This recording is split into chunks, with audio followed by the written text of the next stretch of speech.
அனைவருக்கும் வணக்கம். TNPSC group 4 பற்றின அப்டேட் தான் பார்க்க போகிறோம். குரூப் 4 கட் ஆஃப் மார்க் என்னவாக இருக்கும், எப்போ ரிசல்ட் வரும் அப்படின்ற அப்டேட்டை இந்த வீடியோவில் பார்க்கலாம். ஸோ ரிசல்ட் பற்றின அப்டேட் வந்து ஆல்ரெடி டிஎன்பிஎஸ்சியுடைய தலைவர் வந்து சொல்லிட்டாரு. அது உங்களுக்கு எல்லாருக்குமே தெரிஞ்ச விஷயம் தான். இந்த மாதம் இறுதிக்குள்ளே குரூப் 4 உடைய ரிசல்ட்டை எதிர்பார்க்கலாம் அப்படின்னு உங்களுக்கு தெரியும். இந்த மந்த் எண்டுக்குள்ளே குரூப் 4 ரிசல்ட்டை எதிர்பார்க்கலாம். கட் ஆஃப் மார்க்கை பொறுத்தவரை உங்களுக்கு பேசிக்காக வந்து ஆரம்பத்திலிருந்து கட் ஆஃப் மார்க் குறித்த சந்தேகங்களும் கேள்விகளும் நிறைய இருந்துகிட்டே இருக்குது. பொதுவாக பார்த்தீங்க அப்படின்னாக்கா இதுக்கு முன்னாடி இருந்த கட் ஆஃப்க்கும் இப்போ வந்து பார்த்தீங்க அப்படின்னா கொஞ்சம் வேகன்சி இன்க்ரீஸ் ஆகிருக்கு. கிட்டத்தட்ட 700 வேகன்சிக்கு மேலே இன்க்ரீஸ் ஆகிருக்கு. மேலும் வேகன்சி கூடுவதற்குண்டான வாய்ப்புகளும் இருக்குது. ஸோ அந்த அடிப்படையில் கட் ஆஃப் பொறுத்த வரைக்கும் என்ன சேஞ்சஸ் ஆகிருக்கும் அப்படின்னு சொல்லிட்டு உங்களுக்கு எல்லாருக்கும் ஒரு எதிர்பார்ப்பு இருக்கும். அதே மாதிரி குரூப் 4 உடைய வினா அப்படின்றது ரொம்பவே கடுமையாக இருந்துச்சு. கடந்த முறை இருந்த மாதிரி மதிப்பெண்கள் கட் ஆஃப் மார்க் வந்து ஹையாக இருக்க வாய்ப்பில்லை.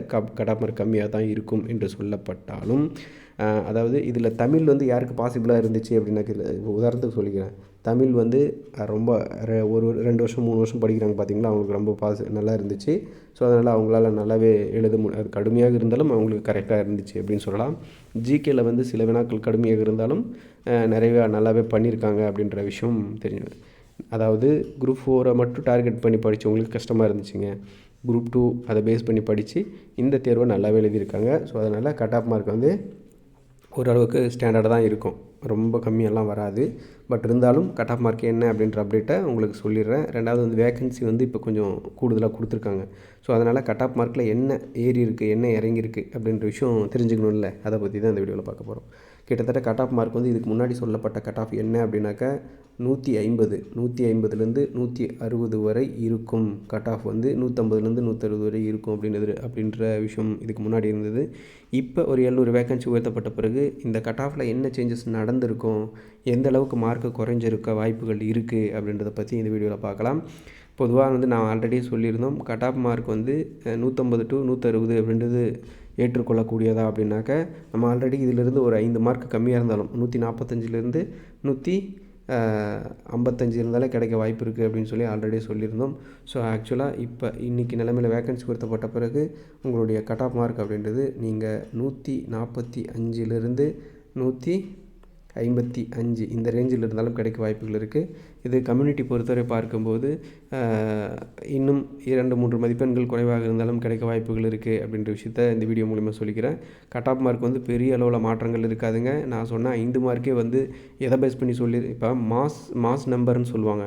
இப்போ ஒட்டுமொத்தமாக எழுதியிருக்கக்கூடிய லட்சக்கணக்கான தேர்வர்களில் 160க்கு மேலே மார்க் எடுக்கலையானா எடுத்திருக்காங்க. 165 170 எடுத்திருக்காங்க மார்க்கு. ஆனால் விஷயம் என்ன அப்படின்னாக்க, அப்படி எடுத்திருக்கக்கூடிய நம்பர்ஸ், இப்போ உதாரணத்துக்கு சொல்கிறேன், எடுத்திருக்கக்கூடிய எண்ணிக்கை இருக்குது பார்த்தீங்களா, அதுக்குள்ளே டிஃப்ரெண்ட் இருக்குது. ஃபார் எக்ஸாம்பிள் இப்போ 166 அப்படின்னு ஒரு நம்பர், இவ்வளோ இந்த மார்க், அதாவது 200 கொஷினுக்கு நான் எவ்வளோ கொஷின் சொல்லிகிட்ருக்கேன். 166 அந்த மார்க் எவ்வளோ பேர் எடுத்திருப்பாங்க அப்படின்னாக்க, ஒரு 100-150 பேர் அந்த பேசிஸில் அந்த மாதிரி இவ்வளோ பேர் தான் எடுத்திருப்பாங்க, ரைட்டா? ஆனால் இதே வந்து ஒரு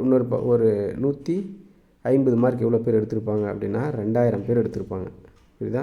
இந்த மாதிரி என்ன இப்போ செய்தே பாருங்கள். 151 அப்படின்னு பார்க்கும்போது 49 போட்டுக்கலாம்.